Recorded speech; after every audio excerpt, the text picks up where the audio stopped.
ഹരേ കൃഷ്ണ, രാധേ രാധേ. അപ്പം കഴിഞ്ഞ വീഡിയോയിൽ നമ്മൾ കേട്ടു എങ്ങനെ ഇത്രയും വലിയൊരു നരസംഹാരമാണ് മഹാഭാരത യുദ്ധത്തിൽ നടന്നത്.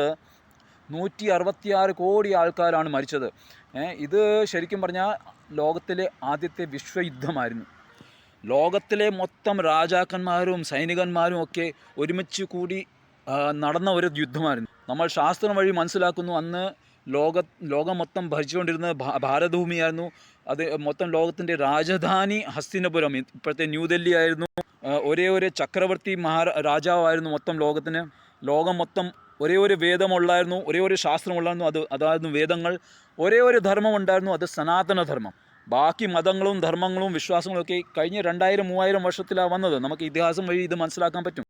പക്ഷേ അന്ന് ആ സമയത്ത് അസുരന്മാരുടെ എണ്ണം ഏകെ കൂടിയായിരുന്നു. എന്നുവെച്ചാൽ 10,000-കണക്കിന് ആനയുടെ ബലമുള്ളതും പല സിദ്ധികളും ഉള്ള അസുരന്മാരുടെ എണ്ണം ആകെ കൂടിയായിരുന്നു. അതുകൊണ്ട് ഭൂമിദേവിക്ക് ആ ഭാരം താങ്ങാൻ വയ്യാത്ത സ്ഥിതിയിൽ നമ്മൾ സംഹിതയിൽ കഴിഞ്ഞ ക്ലാസ്സിൽ വായിച്ചായിരുന്നു എങ്ങനെ ഭൂമിദേവി ഒരു പശുവിൻ്റെ രൂപമെടുത്ത് ബ്രഹ്മാവിൻ്റെ അടുത്ത് പോവുകയും അവിടെ എല്ലാം ദേവതകളുടെ സഭ നടക്കുകയും പിന്നെ എല്ലാം ദേവതകൾ മഹാദേവൻ ഉൾപ്പെടെ ബ്രഹ്മാവ് ഉൾപ്പെടെ എല്ലാവരും ദേവേന്ദ്രൻ എല്ലാവരും മഹാവിഷ്ണുവിൻ്റെ അടുത്ത് പോവുകയും അവിടെ ക്ഷീരസാഗരത്തിൽ മഹാവിഷ്ണുവിൻ്റെ ദർശനം കിട്ടുകയും മഹാവിഷ്ണു ഈ പ്രശ്നമൊക്കെ കേട്ട് കഴിഞ്ഞ് ഇത് വളരെ സങ്കീർണമായ ഒരു പ്രശ്നമാണ്, ഇതിന് പരിഹാരം സ്വയം സൃഷ്ടാവായ സ്വയം ഭഗവാനായ ഈശ്വര പരമകൃഷ്ണ സച്ചിദാനന്ദ വിഗ്രഹ അനാദിർ ഗോവിന്ദ സർവ്വകാരണനായ ആ ശ്രീകൃഷ്ണ ഭഗവാന് മാത്രമേ നൽകാൻ പറ്റുള്ളൂ എന്ന് പറയുന്നു. എന്നിട്ട് അവരെല്ലാവരും നമുക്കെല്ലാവർക്കും ഭഗവാന്റെ വാസസ്ഥലം ഗോലോക വൃന്ദാവനത്തിൽ പോകാമെന്ന് പറയുകയും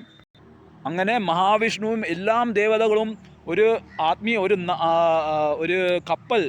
ഒരു കപ്പലിൻ്റെ പുറത്ത് കയറുകയും ഒരു ആത്മീയ നദി, അത് ഈ ബ്രഹ്മാണ്ടത്തിൽ ഉണ്ടായ ദ്വാരത്തിൽ നിന്ന് ഒഴുകി വരുന്ന ഒരു ആത്മീയ നദി, അതായത് വാമനമൂർത്തിയായിട്ട് ഭഗവാൻ അവതരിച്ചപ്പോൾ ഉണ്ടായ ആ ദ്വാരം, അതിൽ നിന്നൊരു നദി വരുന്നു. ആ നദിയിൽ സഞ്ചരിച്ച് അങ്ങനെ വൈകുണ്ഠത്തിൽ പോവുകയും വൈകുണ്ഠത്തിലെ ഏറ്റവും ഉയർന്ന ഗ്രഹമായ ഗോലോക വൃന്ദാവനത്തിൽ പോവുകയും ചെയ്യുന്ന കാര്യം പറയുന്നു. എന്നിട്ട് അവിടെ കന്ദർപ്പ കോട്ടി കമനിയാന്ന് വെച്ചാൽ കോട്ടി കണക്കിന് കാമദേവന്മാരുടെ സൗന്ദര്യമുള്ള ഭഗവാൻ ശ്രീകൃഷ്ണ ഭഗവാന്റെ ദർശനം കിട്ടുകയും രാധാറാണിയുടെ കൂടെ അവിടെ ഇരിക്കുന്ന കാണുകയും, എന്നിട്ട് ചുരുക്കത്തിൽ പറയാമോ, അത് അവിടെ പല പല ലീലകൾ നടന്നു. ഭഗവാന്റെ എല്ലാ അവതാരങ്ങളും ഓരോന്നായി പ്രത്യക്ഷപ്പെട്ടു ദേവതകളുടെ മുമ്പ്. ദേവതകൾ ഇങ്ങനെ സ്തംഭിച്ച് നിൽക്കുകയാണ്. എല്ലാ അവതാരങ്ങളും വന്ന് പ്രത്യക്ഷപ്പെട്ട് വളരെ പ്രകാശത്തോടെ ഉജ്ജ്വലമായ ഈ അവതാരങ്ങളെല്ലാം ഭഗവാൻ ശ്രീകൃഷ്ണൻ്റെ ഉള്ളിൽ ലയിക്കുക ചെയ്യുന്നത്. എന്നിട്ട് ഭഗവാനോട് ഈ വിഷമങ്ങൾ പറയുമ്പോൾ ഭഗവാൻ പറയുന്നു, ഓക്കെ ഞാൻ സ്വയം വരാം ഈ ഭാരം കുറയ്ക്കാൻ വേണ്ടി. എന്നിട്ട് രാധാറാണിയോട് പറയും, രാധാറാണി നീയും വരും, ലക്ഷ്മി നീ രുക്മിണിയായിട്ട് വരും, നമ്മുടെ ഭൂമി നീ സത്യഭാമയായിട്ട് വരും, പിന്നെ പാർവതി മഹാദേവൻ്റെ ഭാര്യ പാർവതി നീ ജാംബവതി എൻ്റെ പത്നി ജാംബവതിയായിട്ട് അവിടെ ഈ നാടകത്തിൽ ഒരു റോള് നിനക്കുണ്ടാവും. മഹാദേവൻ അശ്വത്ഥാമായിട്ട് വരും, മഹാദേവൻ്റെ അംശം അശ്വത്ഥാമായിട്ട് വരും. അഷ്ടവസുവിൻ്റെ പ്രധാന രാജാവായിട്ട് അങ്ങനെ നേതാവായിട്ട് അദ്ദേഹം ഭീഷ്മനായിട്ട് വരും. അങ്ങനെ ദ്രോണവസു അദ്ദേഹം ദ്രോണനായിട്ട് വരും. അങ്ങനെ ധർമ്മരാജൻ നിങ്ങൾ യുധിഷ്ഠിരനായിട്ട് വരണം, വായു നീ ഭീമനായിട്ട് വരണം, ഈ ലോകത്തിലെ ഇത്രയും ദേവികളൊക്കെ നിങ്ങൾ ഗോപികമാരായിട്ട് വരണം, ഈ പ്രദേശത്ത് ഇങ്ങനെ നിങ്ങൾ ഗോപന്മാരായിട്ട് വരണം. അങ്ങനെ ഭഗവാൻ വരുമ്പോൾ ഭഗവാൻ ഒറ്റയ്ക്ക് വരില്ലല്ലോ, ഭഗവാന്റെ മൊത്തം പാർഷദന്മാരും ദേവീദേവതകളെല്ലാവരും അങ്ങനെ ഈ ഭഗവാന്റെ ഈ ലീലയിൽ പങ്കെടുക്കാൻ വേണ്ടി അവിടുന്ന് വന്നു. എന്നിട്ട് ഭഗവാൻ ഭാരം കുറയ്ക്കുമ്പോൾ ശരിക്കും അങ്ങ് ഭാരം കുറയ്ക്കുക ചെയ്യുന്നത് അല്ലേ. അപ്പം അസുരന്മാരുടെ ഈ ശൈതാന്മാരുടെ നേതാവായ ദുര്യോധനനെ തന്നെ ഉപയോഗിച്ചു എല്ലാ അസുരന്മാരെയും ഒരുമിച്ച് വധിക്കാൻ വേണ്ടി. അപ്പം ഇനിയും നമ്മൾ ഇതിൽ നിന്നൊക്കെ ഈ മഹാഭാരത യുദ്ധം ഇത്രയും വലിയ നരസംഹാരം ഇതിൽ നിന്നൊക്കെ പഠിക്കുന്ന പാഠങ്ങൾ എന്തുവാണ്? ആദ്യത്തെ പാഠം, ഇത്രയും വലിയ സംഭവത്തിൽ നിന്ന് പഠിക്കുന്ന ആദ്യത്തെ പാഠം എന്താണ്? ഒരു വ്യക്തിയുടെ അല്ലെങ്കിൽ ഒരു ജീവാത്മാവിൻ്റെ പിടിവാശി, അഹങ്കാരം, അനുസരണ ഇല്ലായ്മ കാരണം അവൻ സ്വയം നശിക്കുകയും ചെയ്യും, പലരുടെയും നാശത്തിന് ഉള്ള പ്രധാന കാരണമാവുകയും ചെയ്യും. ദുര്യോധനനെ മനസ്സിലാക്കി തരാൻ വേണ്ടി എല്ലാവരും ശ്രമിച്ചു.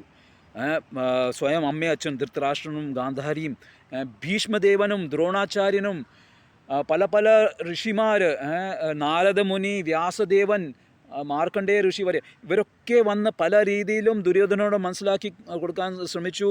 ദുര്യോധന, ഇത് നീ കളിക്കുന്ന ആരോടാണെന്ന് അറിയാമോ? നീ ഇത് സ്വയം പരമശക്തനായ സൃഷ്ടാവായ ഭഗവാൻ ശ്രീകൃഷ്ണനാണ്. നീ അദ്ദേഹത്തിൻ്റെ എതിരെ ഇരുന്നാൽ നിനക്ക് എന്തുവാ സംഭവിക്കാൻ പോകുന്നത്? നാശം, മൊത്തത്തോളം നാശമല്ലാതെ വേറെന്ത് സംഭവിക്കും? പക്ഷേ അതുമാത്രമല്ല, ഭഗവാൻ സ്വയം വന്ന് ഈ കാര്യം പല രീതിയിലും പറഞ്ഞു. വിശ്വരൂപം വരെ കാണിച്ചു ശാന്തിദൂതനായിട്ട് വന്നപ്പോൾ ദുര്യോധനൻ. എന്നിട്ടും ആ പിടിവാശി നോക്കൂ. ഞാൻ ഇച്ഛിക്കുന്ന പോലെ, ഞാൻ ആഗ്രഹിക്കുന്ന പോലെ, എൻ്റെ സങ്കല്പം അനുസരിച്ച് മാത്രമേ ഞാൻ പ്രവർത്തിക്കൂ, ഞാൻ ആരുടെയും അനുസരിക്കില്ല എന്നുള്ള ആ പിടിവാശി. ഇതാണ് ആദ്യത്തെ പാഠം. ഇതിൻ്റെ കുറച്ചുകൂടെ വിശദീകരിക്കാൻ നമുക്ക് അടുത്ത വീഡിയോയിൽ. ഹരേ കൃഷ്ണ.